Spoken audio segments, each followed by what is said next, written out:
La Belle Dame sans Merci, a ballad by John Keats. Highlight actions, disable annotations. Oh, what can all thee, knight at arms, alone and palely loitering? The sage was withered from the lake, and no birds sing. Oh, what can all thee, knight at arms, though haggard, and so woe begone? The squirrel's granary is full, and the harvest done.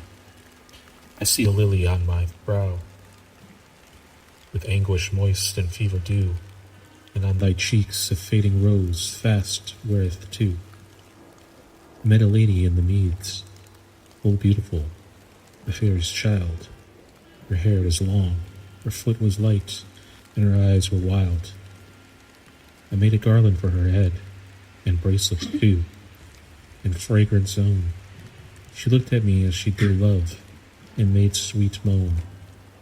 I set her on my pacing steed, and nothing else saw all day long, or sidelong would she bend, and sing a fairy's song.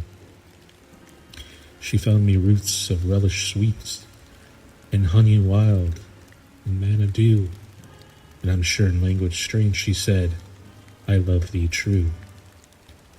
She took me to her elfin grot, and there she wept and sighed full sore, and there I shut her wild, wild eyes with kisses for, and there she lulled me asleep, and there I dreamed, woe betide, latest dream I ever dreamt on the cold hillside.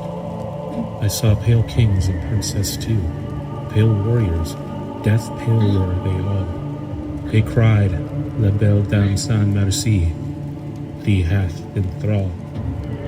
I saw their starved lips in the gloom, with horrid warning gaped wide, and I woke and found me here, on the cold hillside. And this is why I sojourn here, alone and palely loitering, though the sedge is withered from the lake, and no birds sing.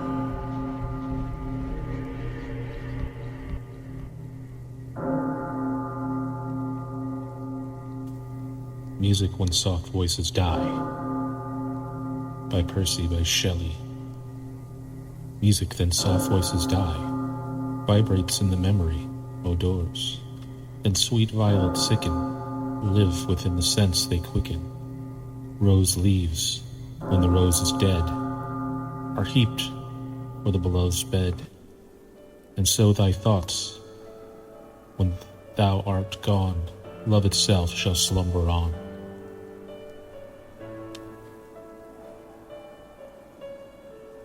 Kubla Khan by Samuel Taylor Coleridge. Or a vision in a dream, a fragment. In Xanadu did Kubla Khan at stately pleasure dome decree, where Alph, the sacred river, ran through caverns measureless to man, down to a sunless sea. So twice 5 miles o'er fertile ground, with walls and towers were girdled around, and there were gardens bright with sinuous rills, where blossomed many and scent-bearing tree, and here were forests ancient as the hills, enfolding sunny spots of greenery. But oh, that deep romantic chasm which slanted down the green hill athwart a cedar cover, a savage place, as holy and enchanted as ere beneath a waning moon was haunted by woman wailing for her demon lover, and from this chasm, with ceaseless turmoil seething, as if this earth is fast thick pants were breathing, a mighty fountain momently was forced, amid whose swift half intermitted burst. Huge fragments vaulted like rebounding hail, or chafy grain beneath the thresher's flail, and amid these dancing rocks at once and ever, it flung up momently the sacred river, 5 miles meandering with a mazy motion. Through the wood and dale the sacred river ran, then reached the caverns measureless to man, and sank in tumult to a lifeless ocean, and amid this tumult cabal heard from far, ancestral voices prophesizing war. The shadow of the dome of pleasure floated midway on the waves, where was heard the mingled measure from the fountain in the caves. It was a miracle of rare device, a sunny pleasure, dome with caves of ice. A damsel with a dulcimer, in a vision once I saw. It was an Abyssinian maid, and on her dulcimer she played, singing of Mount Abora. Could I revive within me her symphony and song? To such a deep delight 'twould win me, that with music loud and long I would build that dome in air, that sunny dome, those caves of ice, and all who heard should see them there. And all should cry, beware, beware, his flashing eyes, his floating hair. Weave a circle round him thrice, and close your eyes with holy dread, for he on honey dew hath fed, and drunk the milk of paradise.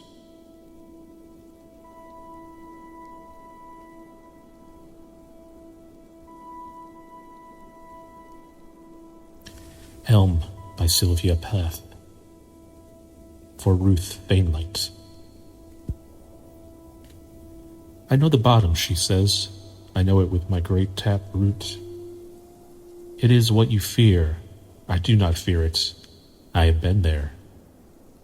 Is it the sea you hear in me, its dissatisfactions, or the voice of nothing? That was your madness. Love is a shadow, how you lie and cry after it. Listen, these are its whoos. It has gone off like a horse. All night I shall gallop thus, impetuously, till your head is a stone, your pillow a little turf, echoing, echoing. Or shall I bring you the sound of poisons? This is rain now, this big hush. And this is the fruit of it, tin white, like arsenic. I have suffered the atrocity of sunsets, scorched to the root. My red filaments burn and stand, a hand of wires. Now I break up in pieces that fly about like clubs. A wind of such violence will tolerate no bystanding. I must shriek. The moon, also, is merciless. She would drag me cruelly, being barren. Her radiance scathes me, or perhaps I have caught her. I let her go. I let her go. Diminished and flat, as after radical surgery. How your bad dreams possess and endow me. I am inhibited by a cry. Nightly it flaps out, looking with its hooks for something to love.